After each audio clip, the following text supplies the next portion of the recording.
zarina kan zir tu chu Ezekiela bungsom pahnih ania Ezekiela bungsom pahnih kan zir don ani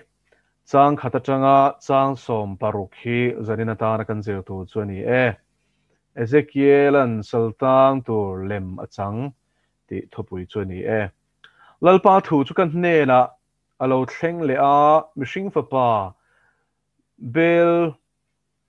helmang chung mu na tur mit neya mu silo shiat na tur beng neya she silo zinga I omani helmang chung an ni reng sia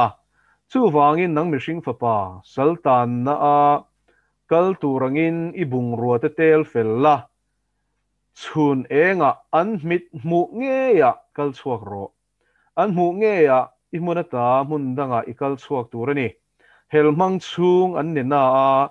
anin ngai tua pha ma na tin ibung ro chu chun enga an mit mu nge ya saltang kal tur bung ro lakin ila chuakanga nang ma nge po an mit mu a ramdanga thon bo tur kalin ikal turani an mit mu nge ya kul bang chu tipop la ta chuan la chuak ro an mit mu nge ya ikova ipuanga thima ikal chuak turani lei I mu lo nan I mai I khu turani Israel chung tan entirlok na a kasiam chenisi a Israel chung tan entirlok na a kasiam chenisi a atia tin thumi pe kang chuan ka ti a ka bung ruwa chu saltang tur bung ruangin chun enga kala chuaka ka kutin bang chu tlaya ka ti popa thima kala chuaka an mit mu nge ya ka puwa tin zinga chuan lalpa thu ka hena lo thlenga mihring fapa Israel chung helmang chung te chuan I hena enge iti le an ti che ni lovem ni an hne na chuan lalpa pathian chuan hiti hian ati he thupuan hi Jerusalem ho tu te le Israel chung ko pum pui anom na mi te chung thu tur ani intan entirlok na kani hi kati ang takhian an chunga ti aniang thon bovin saltang turin an lakalang tiro tin an zinga ho tu chuan thim hnuaya akovin apuanga akal chuakang an lak chuanan bang chu an tipopanga amitin ram chu mu to lo awangin a hmai a khu turani ama chu ka lenin ka khu anga ka thanga ok aniang kaldai rama babylona chuan karon hruayanga ta chuan athidon na a mu chu a mulawang ama puitur akianga oma thian tel at om thin tele aveng tu te zong song chu ram tina ka ti daranga khandai point ka umang tin nam ti zinga ka hno dara ram tina ka ti dar huna chuan lalpa chu kani ti an hriang amai ro chu khandai te tram te hripui te laka chuan mitlem te ka zuang chung te chuan an local narama nam te hna chuan an tenom na zong song chuan puan nan tin ke hilal pa chu kani ti an hria ang ati a lalpa na thu kan chia te kan zatan malmin som sakro se mole zanen kan zir tur hi zir tur poimo tak tak thanem tak zir tur kan nei do na chung zinga pakhat chu zeram hi ani hela hian pathianin juda te chu sala atan ti do na ni ti kha Ezekiel kal tlangin atlang au tira judalal ram chu chimlal ram ania juda nam le benjamin nam anbeya tin davidal hunlai chang le rehoboam hun atang khanin levia chi te po chulama chuan anbeya Jerusalem temple kha anma ni thu nei na hnuai om bokani chu tiang chuan Israel fa te tin soima sel hela hin juda ti na nia chu ta chuan in babylona salan tan tu thu hi pathianin zia achangin azol ne Ezekiel kal tlangin ashil ani zanina hian kan hria tur chu pathian hian azol nei te kal tlang hian a hmanga em ami Israel te hna khan vo khan na pe thina ni amaro chu an sim du lo awangin sala antang don ani ti khalal panashil ta a chuan zanina kan thu zir tur po hi chu sala antan nge tur thu pathianin azol nei Ezekiel kal tlanga che jiam mangalan ti tur ati kha aneta a tin helai hian pathianin chuna tiro atini zan thim thama tir mi alo Ezekiel hi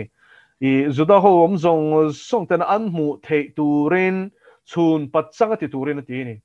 vaini a hian pathian thu kan tlang au pui hian tero chuna hian kan shil turani tero pathian in tun eng ani lai hian mi zong song sia thei turin kan tlang au pui hi awan chul to em chutiang chuan vaini a hian lalpa hian amma mi te hi min tir chuak chan to a he khovel chunga hian pathian ro rel na hi alo la thleng do na khovel bo siat na chuna vor top a thlen huna chuan pathian thin ur na vor top po hi he khovel chunga le bu kala ni dom ti hi thupuan kan chia chuan chiang takin kan hmu ni chu vai vai ni a hian Ezekiel a chu chuna mi zong suin an hmu thei laia pathian thu shil turin a che jiam manga lan ti tur atiang hian kele nang po hi pathian hianin min tirani chuna ni line la li suwa chuan mi tir tu na kan thok turani ngai teu zan alo thlen don hi chumi huna chuan tu man nan thok thei lawang zanena hian thanem ngai taka lalpa ina min cha na hi isha thar leang u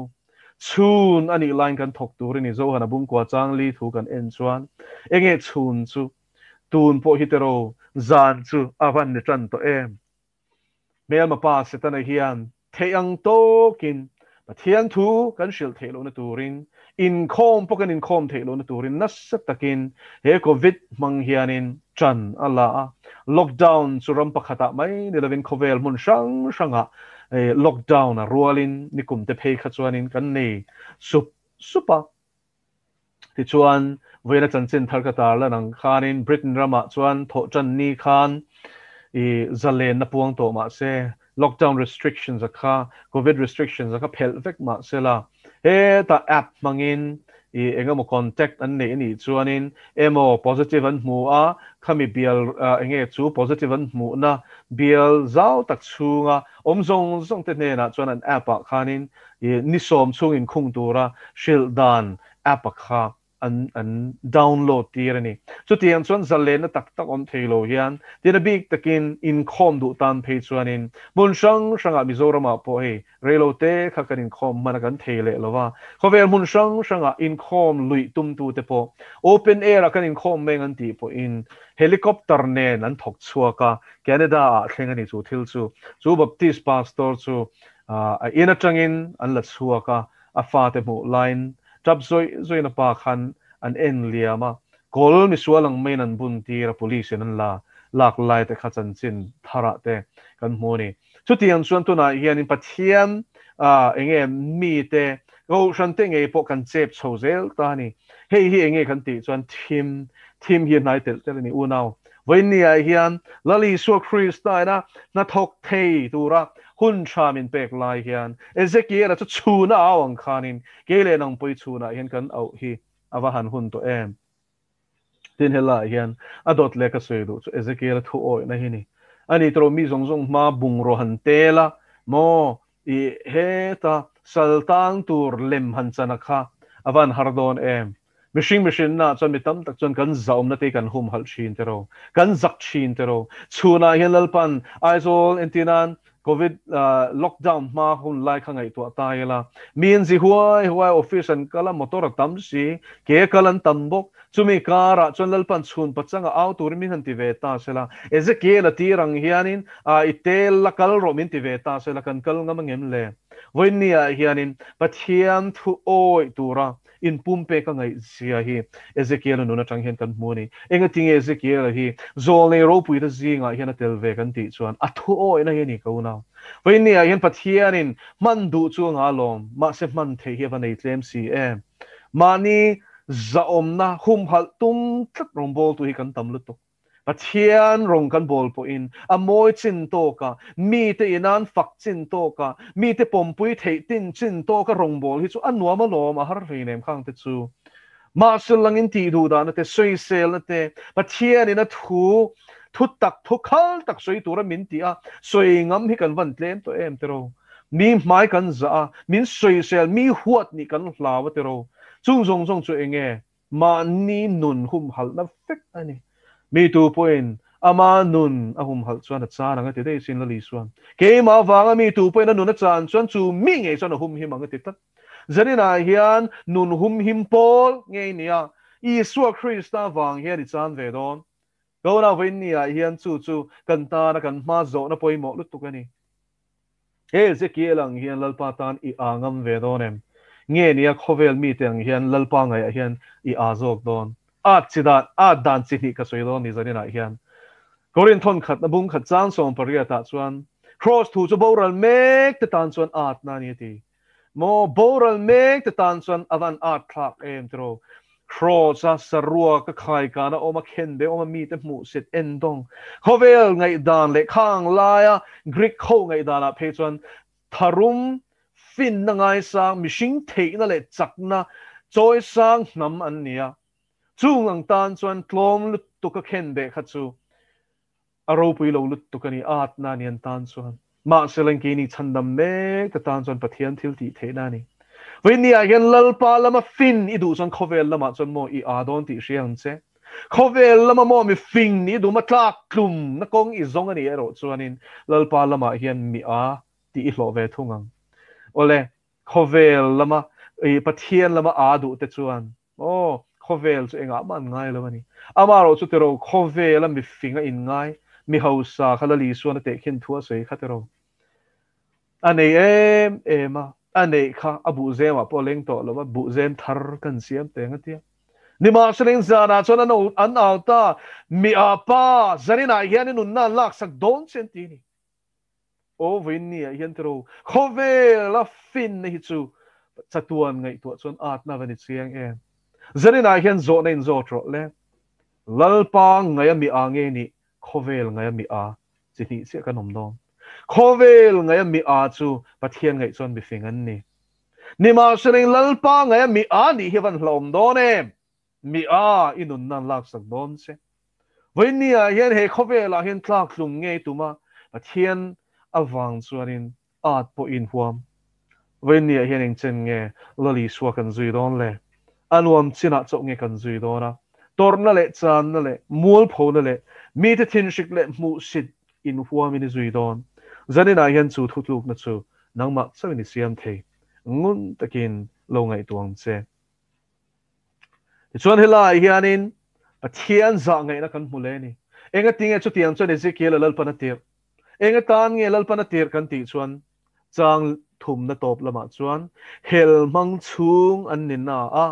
anin ngai tua pha ma na chu tianga sala an tan tur thu chu zia ka chantir chu chuanin anin ngai tua har ma na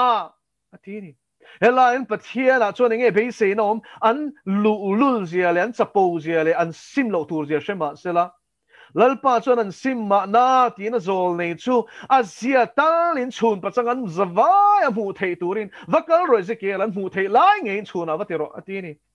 voinia hian tero pathian thusil tu te chuan sim na thuan puanga hun nu ngani to zian puanga cho pol a hlom zian puanga shem mun tak zia an puanga meidi rap thak zian soya chu muna kan kallo na tur ta na sim ma tul to zia muan cha na hun to lo zian soi an soya chu ta chuan inga tinge lalpan out tir kan hre thiam em lalpan a khongai wang che sin lalpa chu fakelom ro se tu ma boral du lawati lalpa chu fakenom ro se nang intifing nang intishe em nang mitsapo voinia hian lalpan i boral lo nan ambi tom takte i musit em te i noi chia te fiam thu tho na ni man te hi mo ko har na na mang don che lalpa chu fakenom ro se pathian hian mi ro pu mang lo sin enga tinge than lo adu chuan a thang thei te reng mai la thang them thei e ma singa tinge than lo gorin thon khat na bung khata chuanin a chan na kan mu ni pathian in thil te chu thang ta zo ka mo khovel mi fing te chu ti mol pho the na na ti lal pa chu fakin om ro se but hianin mi chak lo te chu thang ta zo ka mi chak te chu ti mol pho the na turin ani hallelujah lal pa chu fakin om ro se ani thilom lo te nen lam chon kan pathian hian thlang ani voi ni hian ngai to ta cheu pathian ina mi man te hin en ta cheu khovel ngai dan chon in van ro pi lo em chuan tur in van lo em Kristalo chu chuan tur kan nei lo ni tro ne ma selang in chu tiang mi chu ni lal pana du ni mo thian lo chu chuan tur nei lo lali su nang chau lo chu hallelujah amen lali su nang chau lo chu mo le hian ka du tu manom lo vana po khian nang lo chu ka du tu manom lo chu nun nei tu lali su buai pui tu te hi thian chuan aro pui na puan chu nan a thu chu thu cha pan puan chu nan hian lo mang mai so kilo ni lo na vein ni hian pathian kal tlang thei turin itlom vem nge ni chap polu tuka amman rotlom te musit tu hian lo chang chinen I boral lo nan lal pan chu man rotlom tak te chu a au ti ze la ni ti hi lo in ngai to har ve sha mang che lal pan I boral du lova silai na ham in lam let lal pan du ani tu ma boral lal pan du lo ti hi siang u tena dot le kan en chuan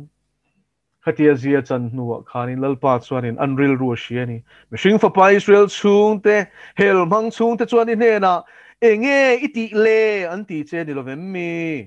oh luna chon chu po chu mi zoro ma chon kan te to lo te ro enge mo ti le he he enge mom zia le sai puan sina an lum phei kha kala shereng in chung atangin kan ena amak lutuk lalpan thu mi ron shilani zanina hian ka shil du chu enga tinge sai puan sinalal pan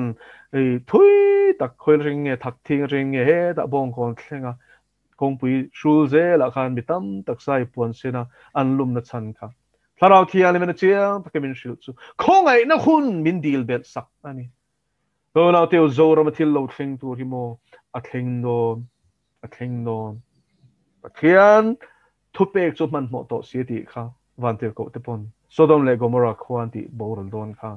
ma sene vaini again khongai na hun andil sakani kha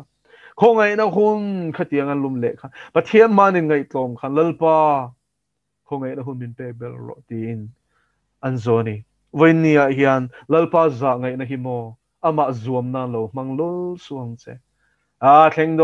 don ti thim thuan hian tin tia seile a thleng le mang si lo tin pathian hi lo di riam hlawange musit tu te le nui zat tu mi ate a hian lo tel ve palange o lalpan ati don khop ma se mo nang milu lul nang miti mo ina pathian hi mu the na turin I chan tu rak khak sia pathian hi na mu awangin I chunga za angai awangin mo hun adil bel tir ni kha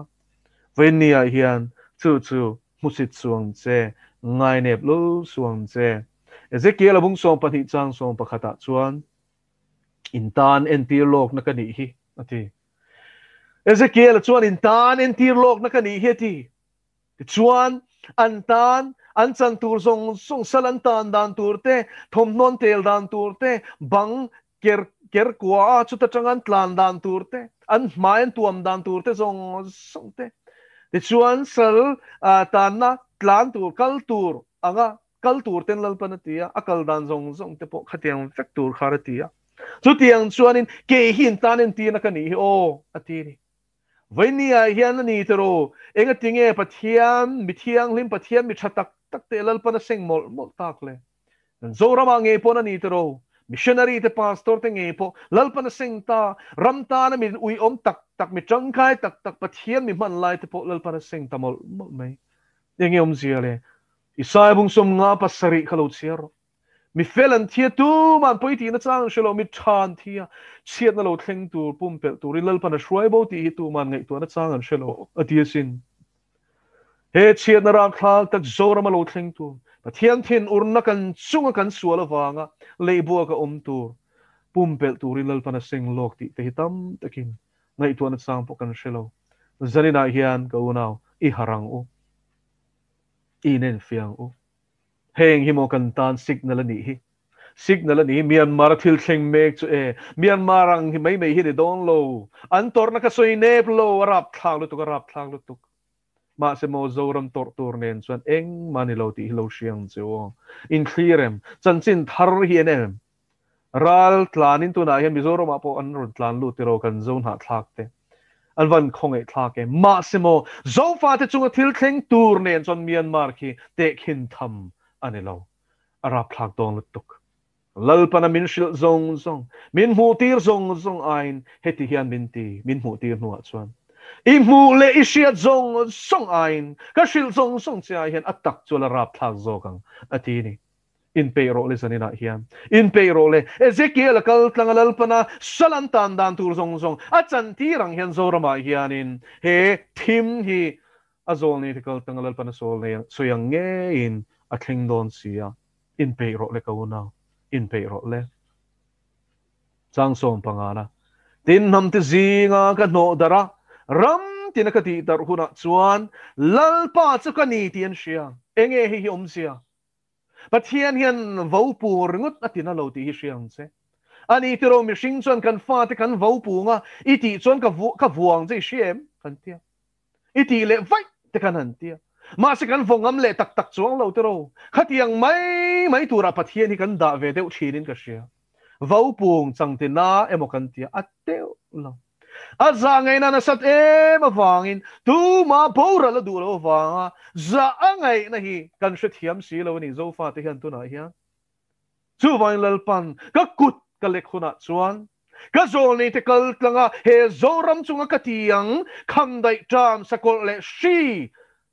manga ka suat huna cheu chuan lalpa chu ka ni tin la shiang atini hallelujah lalpa chu fakiram ro se vau pung chang tin na ni lo ni o a thul hlen thin pathian ani hi lele van na ralanga ka thui ro chu ral lawang ti tu pathian chu fakinom ro se nema seleng pathian za ngai na chu thim kara po hian kan mudon ani chang som paruk na chuan a mai ro chu khan dai te tram te shipui te laka chuan mitlem te ka zuanga ti zoram ngai tharo le pathian mitlem te zuwa don nang ma hian mitlem te zuwa don ilul na ti bo chiat na te I uire na te is o I bol hlo na zong hilal parasia a musin aru kara lai ti zong hilal palaka hian thupina mo iti lo lal pana muche khuro tu na khan khuro lal pana muche simro isin the lai hian a chan chue lal pan mitlem te che a zuwa don a tha zong min that mang don lo chu khong na ni don ani ni su sela mi zo hi na mangin kanom to lawang chu ti thesin lalpa hian adu chuan Israel fa te ne na khan ti pathian an rin du lawa Moses le aron chu lunga den hlum antum lai khan lalpa ni ti Moses son ro ka ti boral don ti mi at na mga nuai bo khan lalpa na she lo re ma se Moses chuan za ngai na di lawangin lalpa chuan za angai tang khan tuna po hian zo fa heti khopa pathian poi soi thuk to te hian dil sak tu kan ne wangin khongai na dil tu an lo ma wangin lalpa mai ngai thloma chong trai tu an ma wangin tuna po hian ni somli le zang somli chong trai pol an mani awan ro pui te lo em lalpa so fakinom ro se dai theo tur lalpan kan ramala da hi kan van nei te lu em heng hi zalpa za ngai na ni chu nga wang ero chuan lalpan mitlem te ero ka zuwa do na ti beng nei chuan shero se lalpan thu kan rik te kan ti rik te kan za tan mal som ro se